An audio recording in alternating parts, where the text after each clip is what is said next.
Assalamualaikum warahmatullahi wabarakatuh. Saya Mala Nurlaili, mahasiswi PGSD Universitas Trunojoyo Madura, akan memaparkan video pembelajaran yang saya sarankan digunakan selama pelaksanaan pembelajaran daring di masa pandemi ini. Video pembelajaran ini diperuntukkan bagi kelas 6 pada tema 2, subtema 3, pembelajaran 1 yang memuat mata pelajaran bahasa Indonesia, ilmu pengetahuan alam, dan ilmu pengetahuan sosial. Video ini dibuat untuk memenuhi mata kuliah PLP 2 Fakultas Ilmu Pendidikan Universitas Trunojoyo Madura. Mari kita simak videonya, semoga bermanfaat. Assalamualaikum warahmatullahi wabarakatuh. Semangat pagi anak-anak, apa kabar? Sudah siap untuk belajar hari ini? Hari ini kita akan belajar tema 2 subtema 3 pembelajaran 1 dengan muatan mata pelajaran bahasa Indonesia, ilmu pengetahuan alam, dan ilmu pengetahuan sosial. Pada muatan pembelajaran bahasa Indonesia ini kita akan membahas kata baku yang berhubungan dengan teks proklamasi dan cerita dari B.M. Dia dan naskah asli proklamasi. Berikut merupakan gambar teks proklamasi asli dan tokoh B.M. Dia. Cerita B.M. Dia dan naskah proklamasi. Teks proklamasi awalnya ditulis tangan oleh Soekarno, kemudian diketik oleh Sayuti Melik agar terlihat rapi. Teks asli tersebut kemudian dibuang ke tong sampah. Salah seorang pemuda yang ikut hadir pada saat persiapan proklamasi kemerdekaan adalah B.M. Dia. Ia mengambil naskah asli dari tong sampah dan disimpannya. Ia menilai bahwa teks tersebut memiliki sejarah tinggi.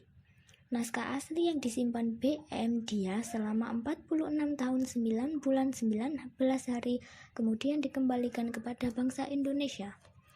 Dia membawa naskah asli proklamasi kemerdekaan Republik Indonesia pada Selasa pagi 19 Mei 1992 pukul 10.30 dan menyerahkannya melalui Presiden Soeharto.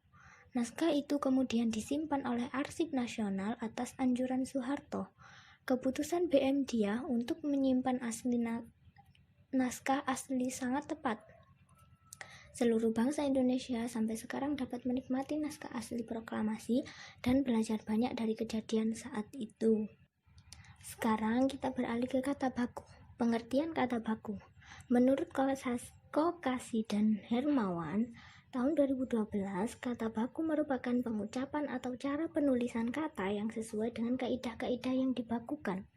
Kata baku digunakan dalam situasi resmi, penulisan dan pengucapan sesuai pedoman ejaan yang disempurnakan atau EYD. Contoh kata baku dan contoh kata tidak baku. Misalnya, nasihat, kata baku, dan kata tidak bakunya adalah nasehat. Contoh kata baku apotek, contoh kata tidak bakunya apotik. Contoh kata baku cuma, contoh kata tidak bakunya cuman. Contoh kata baku gubuk pakai K, contoh kata tidak baku gubuk pakai G. Contoh kata baku jadwal, contoh kata tidak baku jadwal. Dalam cerita B.M. Dia dan naskah asli proklamasi tidak ditemukan kata yang tidak baku karena dalam cerita tersebut semuanya menggunakan kata baku. Selanjutnya adalah materi ilmu pengetahuan alam. Pada muatan ilmu pengetahuan alam kita akan mempelajari manfaat hewan dan tumbuhan bagi manusia dan lingkungannya. Salah satu contoh tumbuhan dan hewan yang bermanfaat bagi manusia dan lingkungan. Beluntas adalah tumbuhan semak. Tumbuhan ini bercabang banyak, berusuk halus, dan berbulu banyak. Beluntas dapat tumbuh di daerah kering, tanah keras, dan berbatu. Tingginya bisa mencapai 3 meter. Dengan habitat dan ciri fisiknya tersebut, beluntas banyak dimanfaatkan sebagai tanaman pagar. Banyak rumah-rumah menggunakan beluntas sebagai pagar hidup. Hewan keong sawah atau tutut hidup di perairan dangkal yang berdasar lumpur. Keong sawah banyak hidup di sawah, rawa-rawa, pinggir danau, dan pinggir sungai kecil. Keong sawah berguna untuk membersihkan lumut di kolam ikan. Keong membersihkan lumut atau rumput yang biasanya tumbuh mengambang di atas air. Penjelasan detailnya yang poin A, manfaat hewan bagi manusia dan lingkungan. Manfaat hewan bagi manusia dan lingkungan yang pertama adalah sebagai penghasil bahan pangan. Manusia memanfaatkan hewan untuk bahan makanan seperti daging, telur, dan susu. Yang kedua, sebagai penghasil bahan sandang. Hewan memiliki manfaat terkait kebutuhan sandang, seperti kain sutra yang berasal dari serat kepompong ulat sutra. Domba dapat menghasilkan wool. Kulit hewan seperti sapi dan kerbau dimanfaatkan dalam pembuatan jaket. Yang ketiga, penghasil bahan kerajinan. Kulit sapi dan kerbau dimanfaatkan sebagai bahan pembuatan wayang kulit. Selain itu, bulu angsa dimanfaatkan untuk membuat kok bulu tangkis. Yang keempat, penghasil pupuk organik. Kotoran berbagai jenis hewan seperti sapi dan kambing dapat digunakan sebagai bahan pembuatan pupuk organik yang baik dan tidak membahayakan bagi lingkungan. Yang kelima, penghasil tenaga. Tenaga gajah dimanfaatkan tenaganya untuk mengangkat kayu. Tenaga kuda dimanfaatkan untuk menarik delman, serta tenaga kerbau dimanfaatkan untuk membajak sawah. Poin B, manfaat tumbuhan bagi manusia dan lingkungannya. Yang pertama, sebagai bahan makanan. Bagian tumbuhan yang dapat digunakan untuk bahan makanan adalah batang, daun, bunga, buah, dan biji. Yang kedua, bahan sandang. Serat kapas dapat dimanfaatkan untuk membuat kain katun. Yang ketiga, bahan bangunan. Kayu dari pohon jati, pohon kelapa, dan pohon meranti dimanfaatkan untuk bahan bangunan. Yang keempat, bahan obat.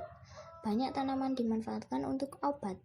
Misalnya, jahe untuk mengobati batuk, daun kumis kucing untuk mengobati ginjal, dan daun jambu biji untuk mengobati diare. Yang kelima, bahan baku industri.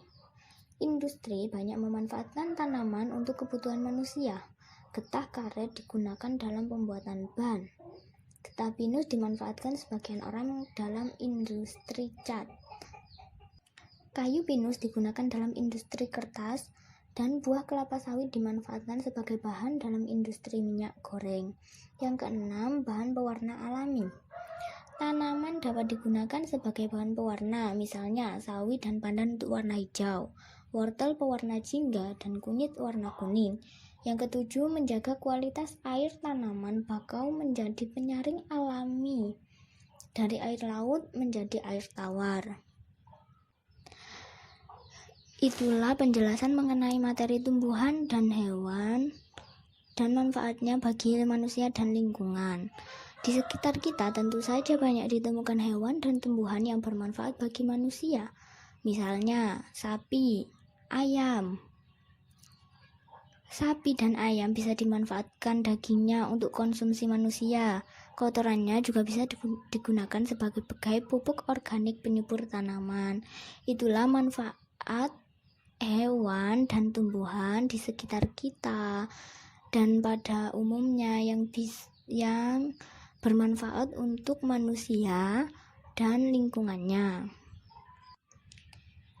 Pada muatan IPS, semua orang pasti ingin hidup sejahtera. Awal dari kesejahteraan adalah apabila seseorang mengalami kemajuan dalam hal spiritual, intelektual, sosial, dan finansial. Kesejahteraan dapat diperoleh setelah suatu negara menjadi merdeka. Merdeka dan kesejahteraan merupakan satu kesatuan yang tidak dapat dipisahkan. Kemerdekaan yang diraih memberikan kebebasan bagi rakyat untuk melakukan ibadah sesuai keyakinannya, melanjutkan pendidikan, berkreativitas, bersosialisasi dengan berbagai pihak, dan melakukan pekerjaan sesuai bidang yang dikuasainya. Makna Proklamasi Kemerdekaan Indonesia. Setelah proklamasi kemerdekaan, bangsa Indonesia menjadi bangsa yang merdeka, merdeka dari segala bentuk penjajahan. Setiap warga negara berhak untuk menikmati kemerdekaan tersebut, namun berkewajiban pula untuk menjaga kemerdekaan. Kemerdekaan yang diraih dapat mewujudkan rakyat yang makmur dan sejahtera, karena bebas berkarya dan menambah wawasannya. Pengaruh kemerdekaan bagi petani dan pedagang. Setelah merdeka, tidak ada lagi pajak tinggi yang harus mereka bayar. Mereka juga mendapatkan harga yang sesuai dengan barang yang mereka jual. Pengaruh kemerdekaan bagi pelajar.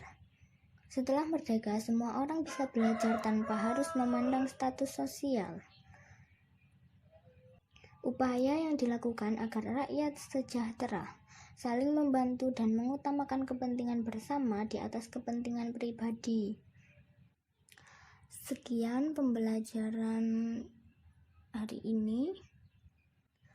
Semoga video ini bisa bermanfaat untuk kalian semua ya. Wassalamualaikum warahmatullahi wabarakatuh.